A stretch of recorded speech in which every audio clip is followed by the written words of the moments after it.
Well, Jamil is going to tell you a little bit about National White Cane Day, which happens tomorrow, and then I asked him and Joel to share a little bit about their canes and how they use them. And Merrick is here along for the ride, but she's going to be presenting Miss Bacon's class in a little bit. So Jamil, why don't you start with telling him about National White Cane Day?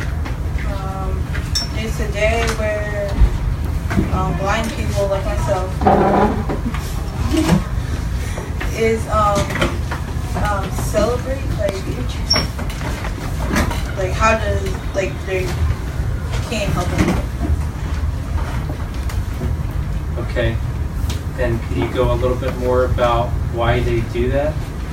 Because canes, like, say if I'm about to go down steps, but I don't know, and my cane will tell me, well, not will tell me, but like go down before me, and so I know when to step down. Okay, and what about what we were doing yesterday afternoon after school? We were crossing the street with my cane, and if a blind person walks out in the street with a cane, cars have to stop. And what do we call that law?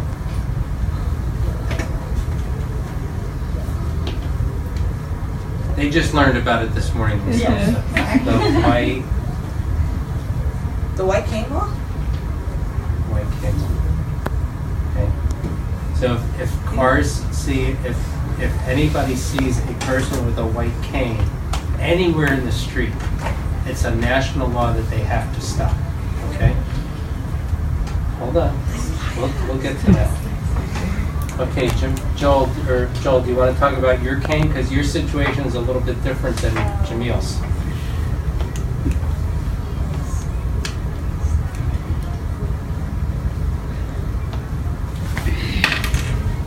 Joel, can you see?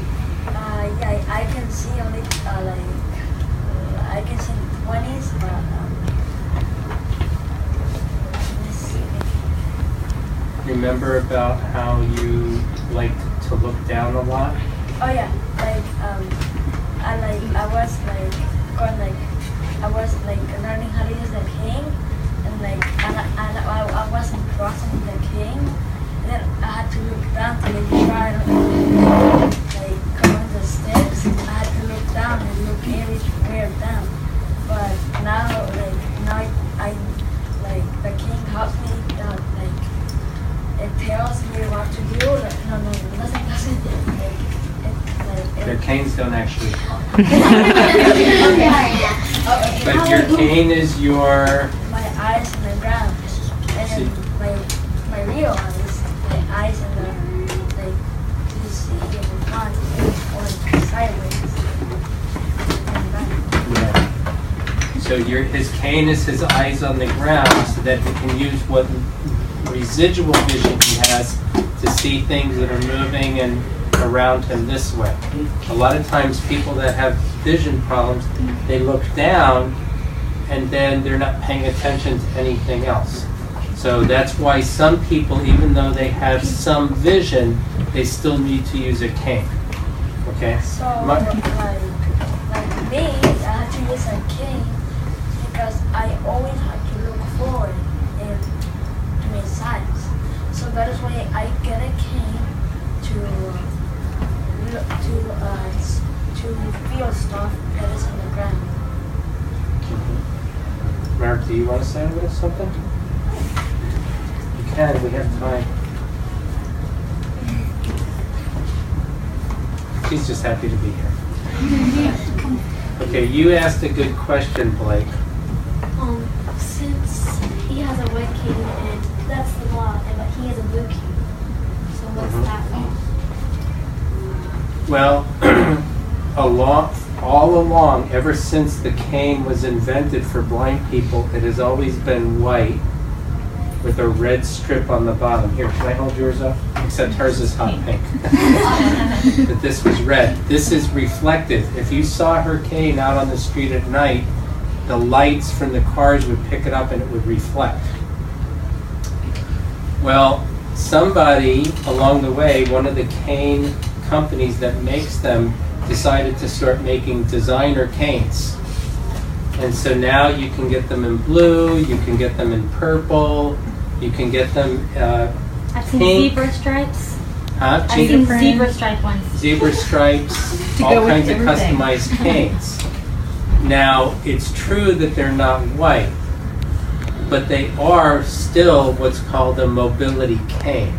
So initially the law was called the white cane law, but it really refers to anybody that uses a mobility cane. Okay? So now they just make them color so that they're more fashionable. I had a client at where I worked before, she had a hot pink cane. The whole cane was hot pink. And she was very stylish. Okay? So do you guys have any other questions about them being blind or low vision? Because I know you know them, but you may not really know exactly what they do, how they learn and all that. Yes? So like your canes would like tell you like if not really like talk, but like if there was a rock on the ground and if you didn't have your cane, you would trip, so your cane would feel the rock and then you would know to step over it.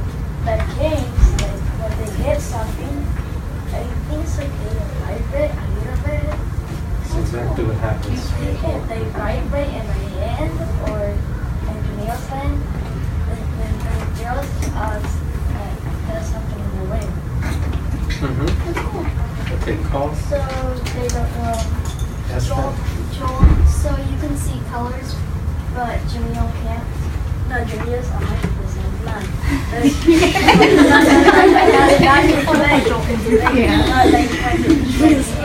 It's like he has to use a cane to get around. Joel. But he was asking about your vision. Okay, now my vision is like, You see color, right? yeah, I see color. I can see like, but the car has to be like a little bit like, So, it has to be like shiny. So my eyes can tell it's a color. yeah, so Joel has low vision, okay? Actually, Merrick has vision too, okay? But her vision is low as well. So she primarily reads, what do you read? You read Braille, right? You use it, your hands a lot to feel things, right? But you're able to see the color of my shirt. I can't exactly tell what it is, but yes. Okay. You kind of guessed earlier. Do you want to take a closer look? Say it loud, say it proud. Is it green? It's green. Yes. Boston. Jamil, like when you blink, why do you have to blink? He's still got more. He's got still more. Excellent. You guys are little scientists in here. Brady. I've always wondered about the cane. The little white thing on the very bottom, it looks like padding almost. What's that? What is that used for something? Can you talk about that? You're saying Or these? Joel? Yes, that thing right there. It's like to help it like move on the ground, because like if there's like cracks, it won't get stuck in the ground. But mine gets If stuck you in the look ground. at- But, okay, look, feel it. Well, Joel's is a little bit worn out, but if you look at Merrick's here, it spins. Okay? This is called a roller tip. All right? Some people have different tips. What Jamil has on his right now is called a pencil tip.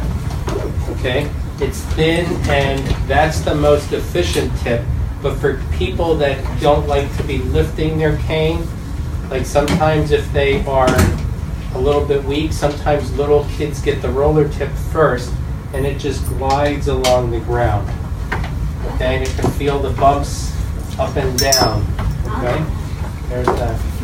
Okay, Daniel, right? When using the cane, you have to get used to it. How long does it take? That's a great question. Well, for me, it took like a long time. Like, I started using cane like I was like, let's see, like 6 years old. Okay, Jamil, when did you start using a cane? 4, I think it was like 4 or 5. Mhm. You do that. I have a student right now who's very little and her cane's about this long. Okay. But you asked a great question, and here's why. Chances are very good that there'll be a lifetime of learning. Why do you think that might be? There's the mobility part that's using the cane. There's also other parts, and we were learning about this. Can one of you say what orientation means?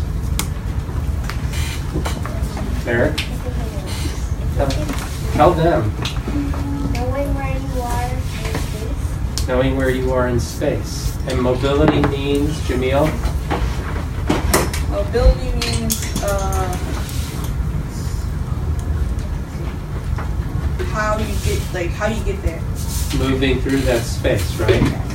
So people initially learn how to use the cane so they feel safe, right?